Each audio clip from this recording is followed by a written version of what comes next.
లైఫ్లో ఎదగాలంటే ఎవరికైనా డిసిప్లిన్, కన్సిస్టెన్సీ, మోటివేషన్ ఖచ్చితంగా ఉండాలి. ఇలాంటి ఎవరైనా చెప్పారంటే అస్సలు నమ్మకండి. ఎందుకంటే ఫస్ట్ గోలో అవి కాదు కావాల్సింది ఏ మనిషికి. ద ఫస్ట్ థింగ్ ఎవరికన్నా కావాల్సింది అబ్సెస్డ్ అయి ఉండాలి. అంటే ద డీప్ ఫీలింగ్, అరే ఆగురా, నీ వల్లే వాళ్ళు ఆగి చూస్తున్నారు, నువ్వెందుకు ఇలా చేస్తావు, ఒక నిమిషం ఆగు, ఏం మాట్లాడుతున్నావు. అబ్సెషన్ అంటే డీప్ ఇన్సైడ్ నీకు ఒక ఫీలింగ్ ఉంటుంది. లిటరల్లీ నీ కరెంట్ లైఫ్ స్టైల్ని చూస్తుంటే నీకు అస్సలు నచ్చదు. నీ ఫ్యూచర్ నీ కళ్ళ ముందు కనిపిస్తూ ఉంటుంది. అండ్ నీ కరెంట్ లైఫ్ స్టైల్ ఎవ్రీథింగ్ చూస్తే అసహ్యం వేయాలి నీకు. ఈ అబ్సెషన్ని నీ ఇంజన్ రా ఎండ్ ఆఫ్ ద డే. ఈ ఇంజన్కి ఆటోమేటిక్గా డిసిప్లిన్ నీ ఫ్యూయల్గా మారుతుంది. అండ్ ఆటోమేటిక్గా కన్సిస్టెన్సీతో రిజల్ట్స్ వస్తాయి. నీకు ఇంజనే లేనప్పుడు నువ్వు ఫ్యూయల్ పెట్టుకొని ఏం చేస్తావు అసలు? This is where every one quits.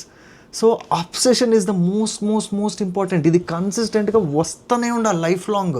వచ్చే కొద్దీ నీకు డిసిప్లిన్, కన్సిస్టెన్సీ, మోటివేషన్ దాని అమ్మ ఎత్తుక్కుంటూ వస్తాయి. అవి నీకు ఎవడు ఇవ్వాల్సిన అవసరం లేదు బయట నుంచి. ఇప్పుడు పో, అయిపోయింది వీడియో, పో వెళ్ళు, వెళ్ళవా దా. నీకు బాగుందిరా, నీకు బాగుంది బాగా. అబ్బా దా, చీదు ఇంకా చీదు.